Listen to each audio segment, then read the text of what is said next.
Machiegni uru e Plastisphere. Mae en podcast mar plastic, oganda koda ka piny mangima. Welcome to Plastisphere, the podcast on plastics, people, and the planet.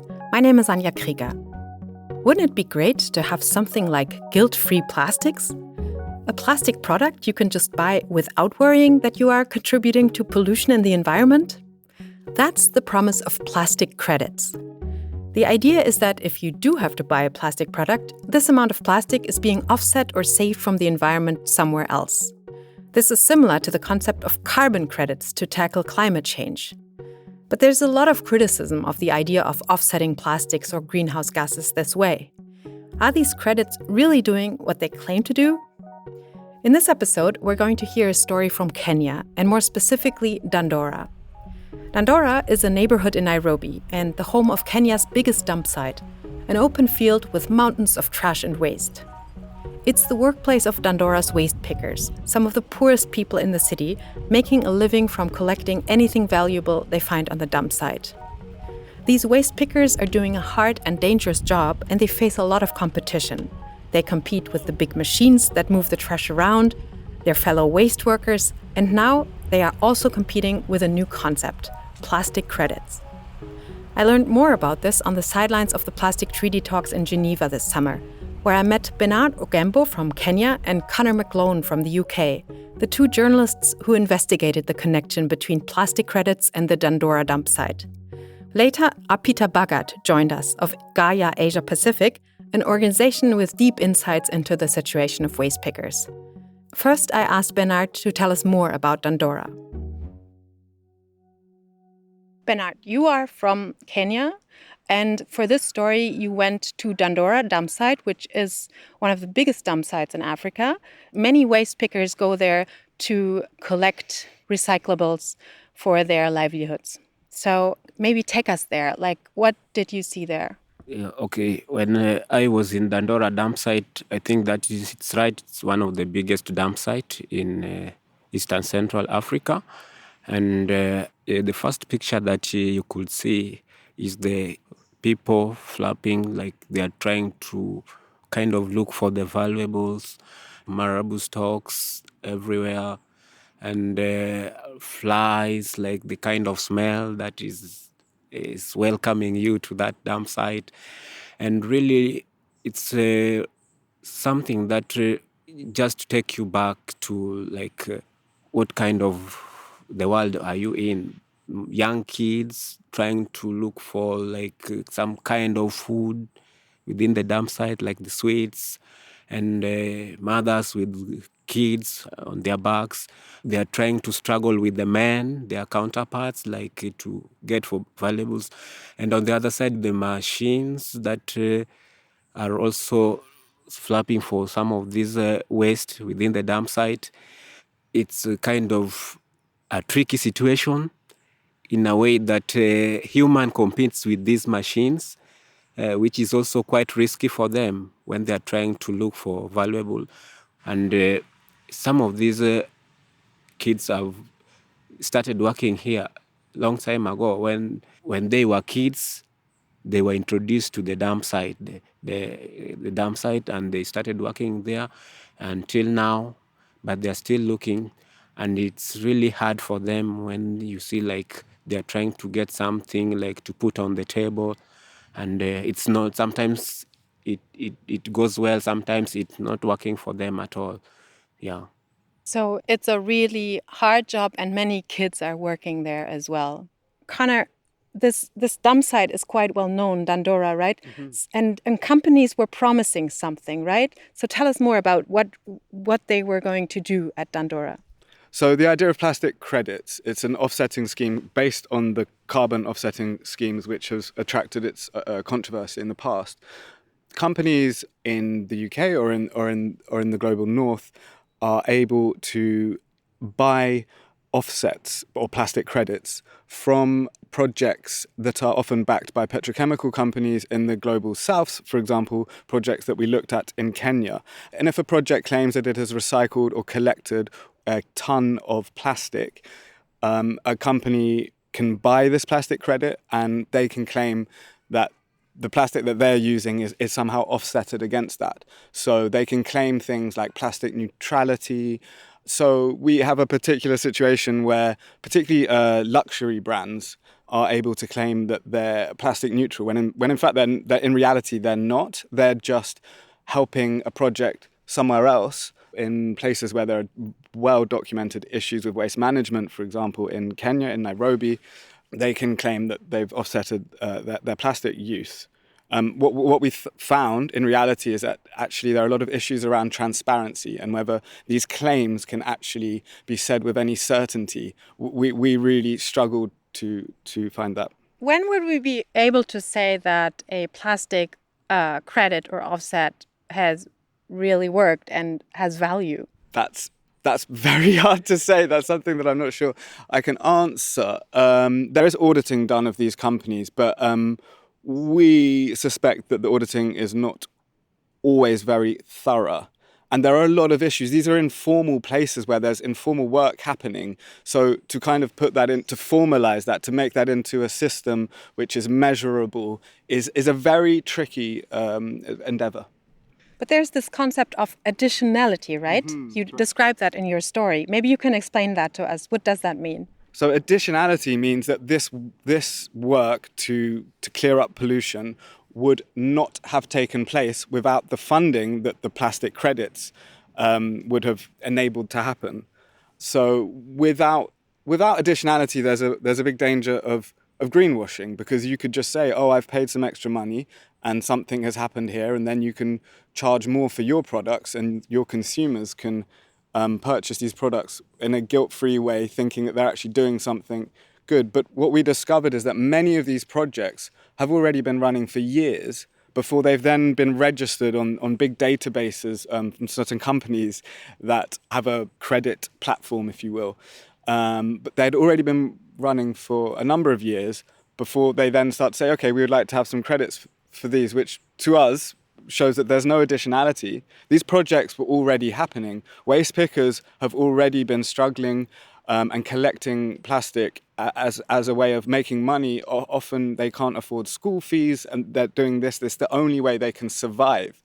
Before these companies were involved, they were able to pick high-value waste. Now they say they're searching. They're having to search deeper and deeper. The work is more dangerous, and there is less valuable stuff for them to actually find and then sell on. So actually we found that a lot of these companies are not only touting the environmental benefits of the work they're doing, but also the social aspects and lifting waste pickers out, improving their livelihoods, I'd say. But we found on the ground that actually in many ways these livelihoods of these waste pickers are getting worse because there's less valuables for them to collect and less money to make.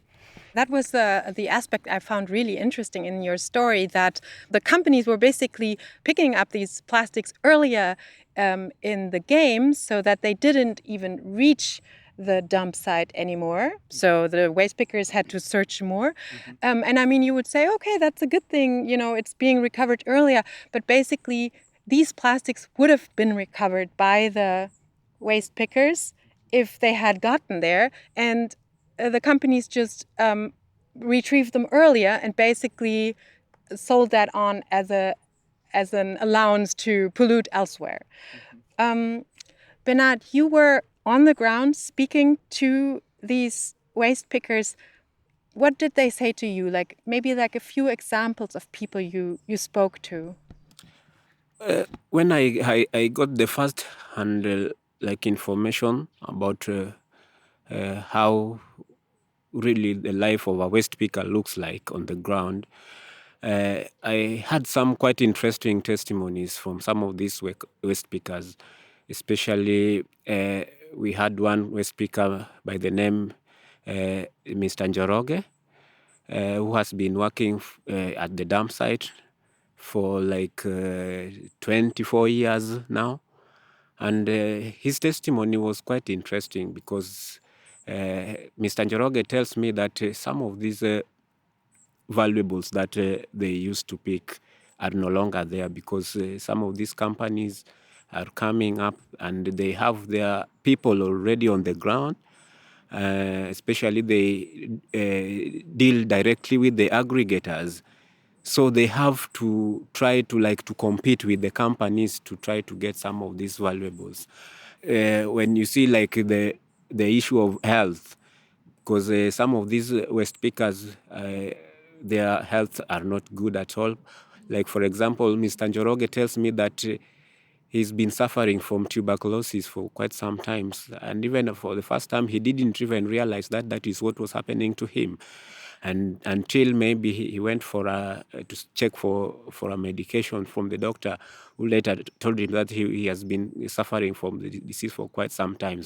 And I also had another interesting story from a female waste picker by the name Joyce. Joyce also has been working at the dumpsite since she was a kid. Her mother introduced her while she was still a kid at the dumpsite. And there was something really fascinating, kind of disheartening in a way, because she tells me that some of these women waste pickers, there are some of them, they don't know even the issue of the health, because they try to kind of use the sanitary pads that are already used at the dump site, and they don't know even the health impact of that. They have tried to get some kind of an expert maybe who could talk about this and try to help the women waste pickers who are at the dump site, and they face quite a lot of challenges because, as you know, they also have to compete with their male counterparts for those valuables. Yeah. What is very interesting, as I mentioned earlier, is that the project that we looked at specifically claimed to be improving the livelihoods of waste pickers. So there are environmental claims and often sociological claims going alongside those, but not always. But in this case, we discovered that waste pickers were not benefiting. So somebody who's buying a luxury product, there's a fascinating spectrum. From one end of the spectrum, you have the most well-off people, the most affluent people on the planet, who are buying plastic which they can consider to be plastic they're buying guilt-free. And on the other end of the spectrum, which is linked with this chain of plastic credits, we have the most impoverished, the most marginalized, and the most exploited workers on the planet. Thank you so much. And this is a situation that is experienced by millions of people around the world. And plastic credits are also taking off globally. We have another guest with us, Arpita Bhagat of the Global Alliance for Incinerator Alternatives, Gaia. Arpita, what can you tell us about plastic credits? Well, specifically to build on what Connor and Bernard said, I think we need to understand that waste pickers have spent generations. I know of generational waste pickers who know what's the reality on ground, who have formed these informal chains, who have set relationship with aggregators, and who are now increasingly organizing themselves, right? We have the International Alliance for Waste Pickers, we have the Indian Alliance, and as Gaia, we are supporting alliances in Philippines and increasingly in Vietnam as well. And so there is a lot that waste pickers have already done. But with these kind of companies coming in, they are dictating the market rate of plastic waste, which already is quite low, right? And waste pickers who have fought hard to develop relationships and have some kind of expectation. They are setting up collection centers. They're working to set up recycling centers, repurposing centers. And what happens to that? And then these big players come in to claim, oh, we work with us and we will provide you the right market rate. So there is a real problem of agency and independence, and waste pickers being strewn away from that, which is totally not okay. And the problem that I see in the long run, if this system comes in, what happens to the existing system. And we have been very clear in our advocacy with the governments that here you have the knowledge, the intelligence, the experience of this huge community, and the estimation is 20 million waste pickers in the world. Likely there are much more, who know how to get this done and who've been doing it for forever, right? And so the least we need to do is integrate their perspectives into decision making, into what is the market rate, how they're going to set up, ensure that they have space to set up the systems, ensure that they have the right and access to waste before any other company comes in, and they are able to set certain minimum standards. Because really, Anya, waste picking is really at the bottom end, right? A lot of middle players are involved. So you have informal, and I'm speaking from what I have seen in India. Interestingly, there is also the gender lens. So you will see from Asian perspective, a lot of waste picking is actually done by women and children. And you can see them also in huge garbage dumps. And then when you moved up the chain to small aggregators who need to own certain piece of land, right, in order to run their quote unquote shop, they're mostly males. And then you go further up in formal recycling, who are even bigger companies who are again male dominated spaces. And so the processing, the cleaning, the sorting is off, and the picking is women and children, and then there is the men. So there are different lenses to this. And like Connor was saying, these companies come with claims of social justice or social integration and all of that, and that's really greenwashing, to be honest. And no amount of, even if there are claims of those, by these companies, we know for a fact that by bringing this new system of credits, this new idea and concept, because really it's a concept right now, it's a market-based mechanism. It's set by, it's basically an economic incentive for the world to process waste, but also it's an incentive to keep producing more waste, right? So it completely disincentivizes any kind of upstream measures in terms of reduction. So we really need to look at it holistically in that sense. I think that's a really important point to also say, let's look at the state of this business, because in your story, Connor, I learned that they're really very much at the beginning.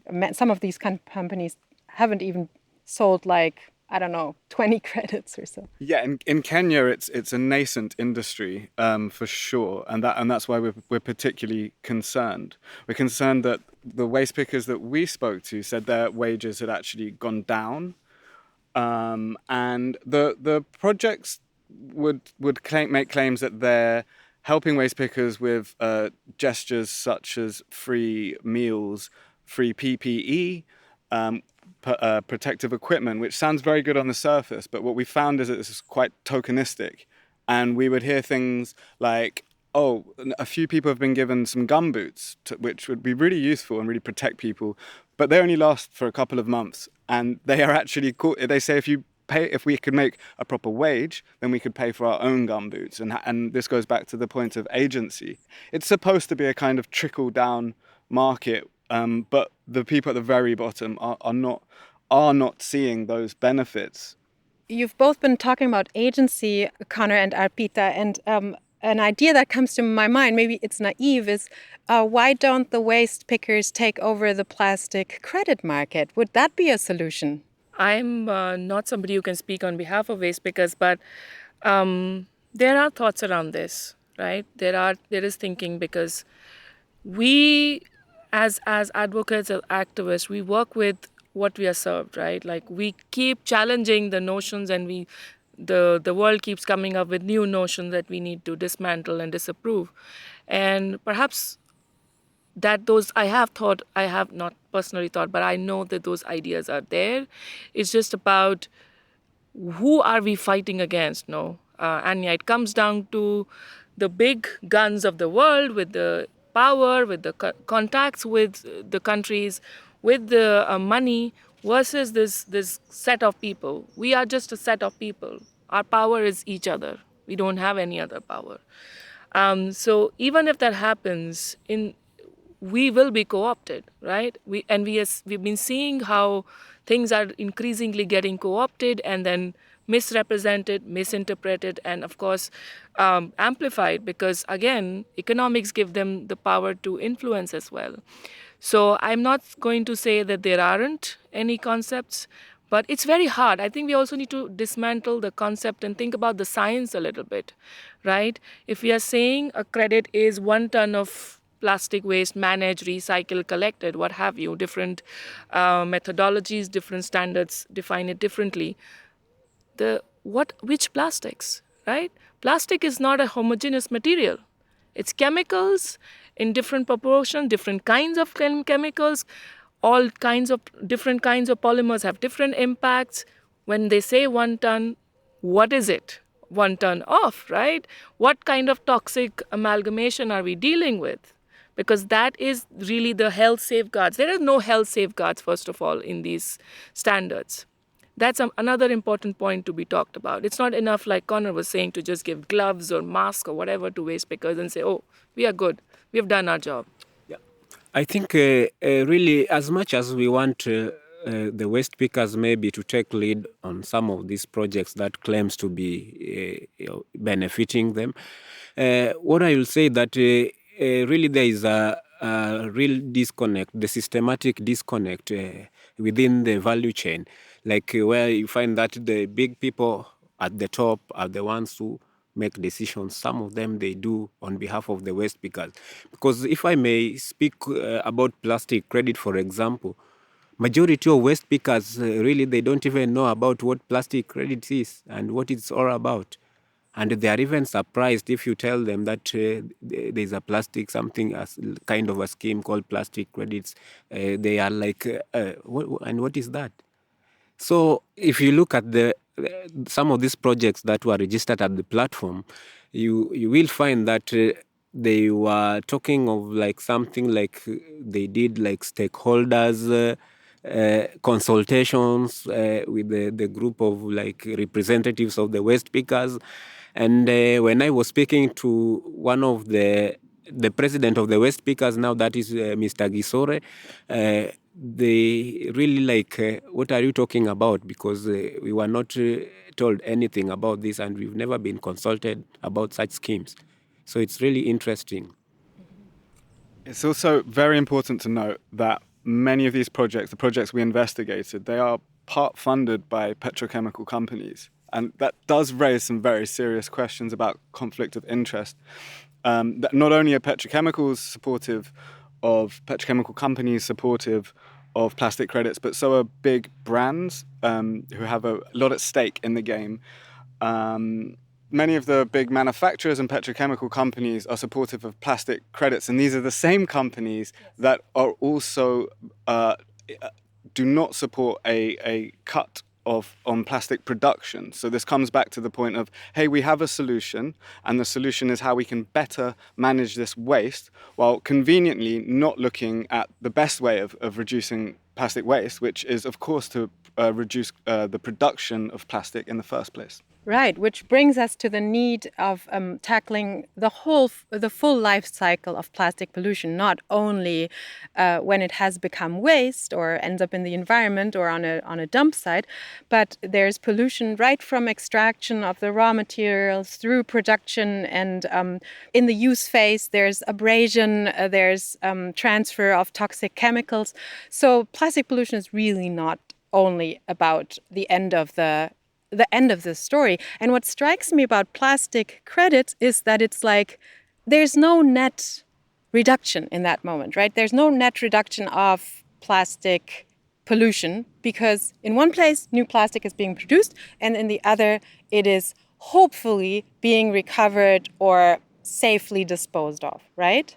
And the problem that we need to understand is that it's the same polluters who are defining what is safe disposal and what is mismanagement, right? So, and that's really problematic, because in their mind, safe disposal, safe circular economy, which they claim to be pushing means that you collect waste and burn it in cement kilns, in these big incineration plants. And we work with communities who are fighting these plants, right? There is a real incentive to keep generating waste because that becomes the fuel for these plants. And then I have examples of countries who see this kind of refuse derived fuel, waste to plastic fuel, as green energy.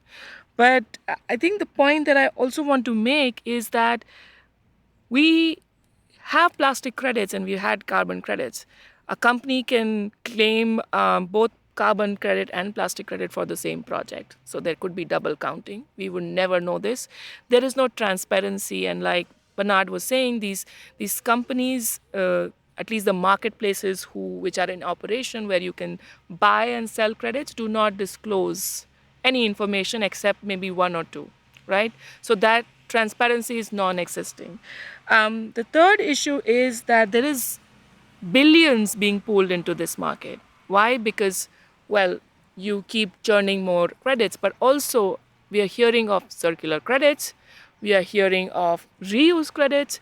So really, they are trying to attack us from where it will hurt us most, right? So they are trying to come up with these new concepts, and as I speak, there are methodologies being worked on, and international financing institutions are involved in a big way who are supporting the companies who are trying to come up with this.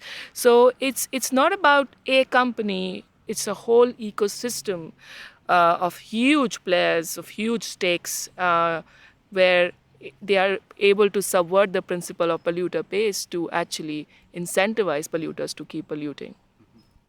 Where do we go from here? If each of you has one simple wish, something that you think would be necessary to happen, from what you've learned in your work at Gaia, Arpita, and in your journalism on the ground in Nairobi and researching plastic offsets from the UK, what would be like the top thing that would need to happen right now? I think it's really important to come up with something that is going to be like the real change that we may want to see in terms of coming up with the good policies, and the countries coming up with the good national policy. And that's why we call for a global plastic treaty that is going to be like kind of limiting the production of plastic waste, and also trying to get rid of the chemicals that are within the plastic, toxins that are in the plastics, and also a plastic treaty that is going to consider the global south and other countries that are also part of the small island countries.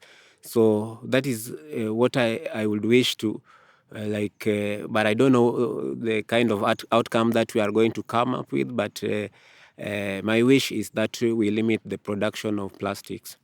I think we need to be very suspicious of market-based solutions that are proposed by the polluters. And what we do need going forwards is much stricter regulation on these companies. Great. Arpita, what would be your wish? Yeah, so I've been doing this, Anya, for over 12, 14 years now. So one climate fight, one environmental fight to the other.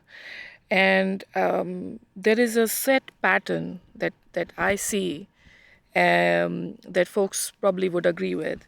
Any kind of market-based mechanisms, any kind of economic models are going to be profit margin-based. And we read about this concept of negative externalities forever ago, which is cost to human health and people's health and animal health, wildlife loss, biodiversity loss. Those things cannot be measured, really. You can have estimations, and we have trillions of dollars currently estimated. What's important is that the rights holders, the communities, the impacted folks, the independent science experts have a room on the table when decisions are made, and they are heard, and they're not ignored. We can't have politics and economics decide the fate of our current life and our future generation. It's that simple. I won't even go into the future because I don't think there's a future if we don't have environmental protections and environmental priorities in our decision making.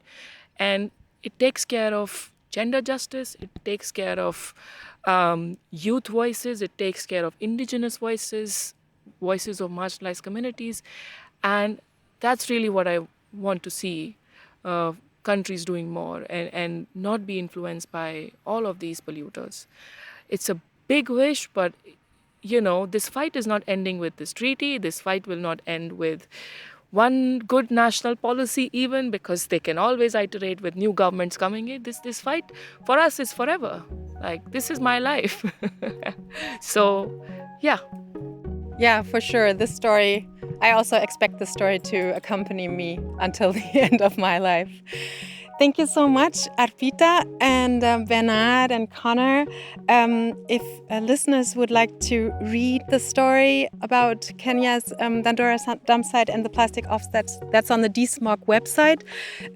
There you can also see the very beautiful pictures, photography by James Wakibia, who is a journalist and activist in Nairobi, working on the topic of plastic pollution. And if you'd like to learn more about plastic credits in the rest of the world, there's the Smoke and Mirrors report by Gaia on their website, which is no-burn.org. Thank you so much, everyone. Thank you. Thank you so much, Anya. Thank you very much, Anya.